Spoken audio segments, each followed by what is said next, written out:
Hello viewers, अस्सलाम वालेकुम। मैं हूँ रोशन। आज हम आपके साथ शेयर कर रहे हैं आम की खट्टी मीठी चटनी बनाने की रेसिपी। तो हमने 10 पीस आम लिए हैं और इसको अच्छी तरह से धो कर के हम छील रहे हैं। इस तरह से सभी को हम छील ले रहे हैं और ये एक बार चटनी बनाकर आप 6-7 महीने तक स्टोर करके रख सकते हैं या 1 साल तक भी चलता है, ख़राब नहीं होता है। तो मेरे तरीके से स्टेप बाय स्टेप फॉलो करें, आपका ये चटनी एक बार बनाएंगे और पूरे साल तक स्टोर करके खाएंगे। तो हमने सभी को छील लिया है, देख सकते हैं। हमने एक प्लेट में रख लिया है, मैं बिल्कुल पास से दिखा रही हूँ। इसी तरह से अच्छी तरह से छील लें। ये गुठली वाला है और ज़्यादा खट्टा वाला आम नहीं है, तो आप देख कर ही लें इस तरह से। और इसको हम कद्दूकस करेंगे, तो सभी को हम कद्दूकस कर लेते हैं।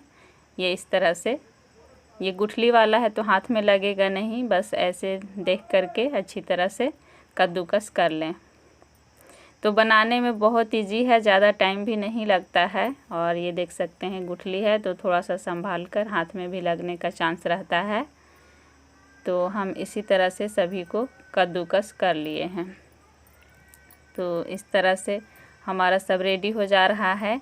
इसे आम की लौंजी भी बोलते हैं या आम का जेली बोल सकते हैं, आम का जैम भी बोल सकते हैं, क्योंकि ये खाने में बहुत ही टेस्टी लगता है। रोटी के साथ या ब्रेड के साथ आप खाएं, बहुत ही अच्छा लगता है। तो हमने सभी को कद्दूकस कर लिया है। इसमें काफ़ी पानी दिख रहा होगा, देख सकते हैं। दोनों हाथ से पकड़कर इस तरह से हम निचोड़ ले रहे हैं। आप चाहें तो कॉटन का कपड़ा लेकर के उसमें भी निचोड़ सकते हैं, क्योंकि पानी निकालने के बाद इसको बनाने में बहुत इजी हो जाता है। और इस पानी को, ये तो जूस बनकर तैयार हो गया है, इसमें नमक डालकर आप पी सकते हैं या पका हुआ आम ये मिक्स करके पीस करके, और ऐसे भी अच्छा लगता है पीने में, जैसे माजा वगैरह बनता है ना, उसी तरह से। तो इस तरह से ये रस को हमने अलग कर लिया है और ये अच्छी तरह से अलग अलग हमने सभी को कर लिया है। अब हमने कढ़ाई चढ़ा दिया है, हम चूल्हे पे बना रहे हैं, देख सकते हैं। अपने गांव में ही हम बना रहे हैं।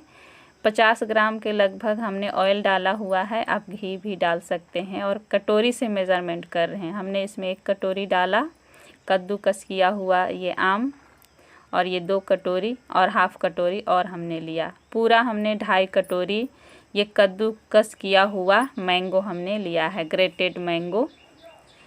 तो इस तरह से हम चलाएंगे। फ्लेम को लो रखें, मीडियम टू लो पर रखें, क्योंकि एल्युमिनियम का ये कढ़ाई है, थोड़ा चिपकने का चांस रहता है। अगर आपके पास नॉन स्टिक कोई सा भी कढ़ाई हो तो उसमें चिपकेगा नहीं, अच्छा बनता है। तो अगर वो नहीं है तो एल्युमिनियम में भी इस तरह से बना सकते हैं। फ्लेम का ध्यान रखें। तो हम चूल्हे पे लकड़ी पे बना रहे हैं, तो थोड़ा हम कम ही लकड़ी लगा रहे हैं इसमें, क्योंकि ज़्यादा जले नहीं और चिपके नहीं। और इसमें जो पानी एक्स्ट्रा है तो वो धीरे धीरे सूख जाएगा, इसी वजह से ये लंबे टाइम तक चलता है। तो इसमें पानी नहीं होना चाहिए। इस तरह से हम चलाते हुए इसको ये भून रहे हैं। तो ये इस तरह आप घी में बना सकते हैं, घी में भी बहुत ही टेस्टी लगता है। ये काफ़ी भुन चुका है, देख सकते हैं, ऑयल जैसा दिख रहा होगा। ये भुनने के बाद ऑयल अलग दिखने लगता है, और मैं पास से दिखाऊंगी इसका भुनने का टेक्सचर किस तरह से होता है। तो इस तरह से चलाते हुए आप भुनें।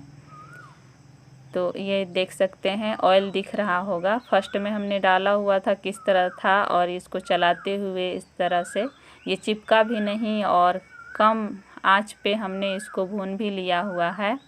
और ये ऑयल देख सकते हैं कढ़ाई के किनारा में दिख रहा है।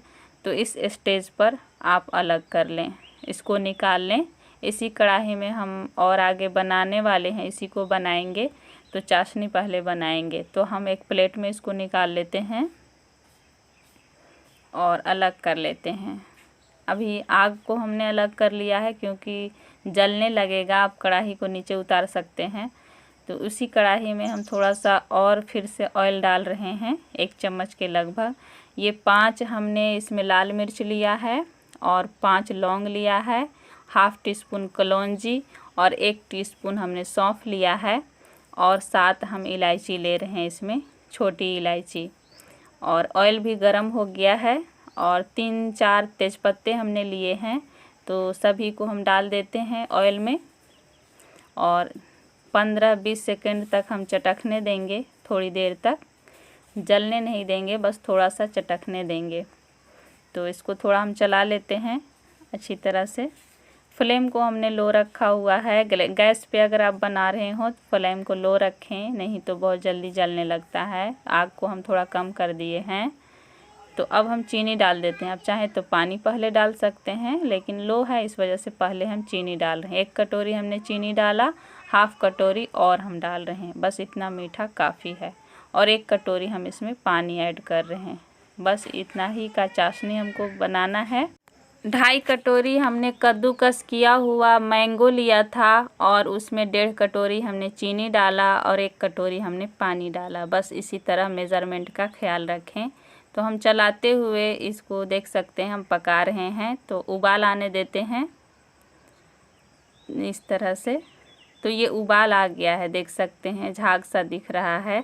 तो ये चाशनी बहुत जल्दी बन जाती है। और चाशनी चेक करने के लिए हम 1 कटोरी में पानी लेंगे, उससे हम या ऐसे भी पानी से समझ में ना आए, ऐसे भी हाथ से भी आप चेक कर सकते हैं, तो पता चल जाता है चाशनी किस तरह से होना चाहिए।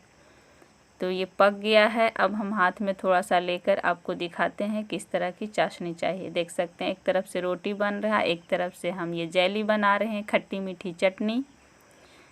तो ये हाथ में या कटोरी में लेकर देखें। तो हमने कटोरी में पानी बिल्कुल नहीं डाला है, तो डायरेक्ट हाथ में जलने का चांस रहता है। तो इस वजह से हमने कटोरी में लिया और थोड़ा सा हाथ में ये चिपचिपा दिख रहा है, ये तार जैसा दिखने लगे तो समझ जाएं कि ये बिल्कुल रेडी है। तो हमने इसमें ग्रेटेड भुना हुआ मैंगो डाल दिया और फ्लेम को अभी हमने थोड़ा सा कम किया हुआ है। आग को थोड़ा देख सकते हैं दूसरी साइड हमने कर दिया है। और अब हम चलाते हुए इसको थोड़ा सा आग लगाकर जैसे मीडियम फ्लेम पर हम इसको पकाएंगे। गैस पे अगर आप पका रहे हो तो मीडियम फ्लेम पर आप पकाएं। तो इस तरह पूरा अच्छी तरह से मिक्स हो गया है और इसको हम अच्छी तरह से पकने देते हैं। मेरी वीडियो पसंद आए तो लाइक और शेयर करें, सब्सक्राइब करना बिल्कुल ना भूलें हमारे चैनल तारा नूर मोदी केयर को, और बेल आइकन को ज़रूर प्रेस करें जिससे कि मेरी आने वाली वीडियो का नोटिफिकेशन मिल सके सबसे पहले। तो हमने 1 चुटकी इसमें नमक डाला हुआ है। मीठा अगर आप कुछ भी बनाते हो तो थोड़ा सा नमक ऐड कर दें, इससे मीठे का बैलेंस अच्छा रहता है। इस तरह से थोड़ा थिक सा हो गया है, थोड़ा और हम होने देते हैं, उसके बाद हम निकाल देंगे। तो थोड़ा हम चलाते हुए आपको दिखा रहे हैं। इस तरह से गिराकर आप देखेंगे बिल्कुल गाढ़ा थिक सा दिख रहा है। बस इसी तरह, इससे ज़्यादा नहीं पकाएंगे वरना फिर अच्छा नहीं होगा। ये ठंडा होने के बाद थोड़ा सा गाढ़ा सा लगेगा। तो इस तरह से अब हम आग से नीचे रख देते हैं कढ़ाई को और एक प्लेट में निकालेंगे इसको ठंडा होने के लिए। तो हमने प्लेट में निकाल लिया है और ये ठंडा हो गया है। अब किसी कांच का कंटेनर में अच्छा साफ़ सुथरा ले लें, उसमें कोई स्मेल नहीं होना चाहिए।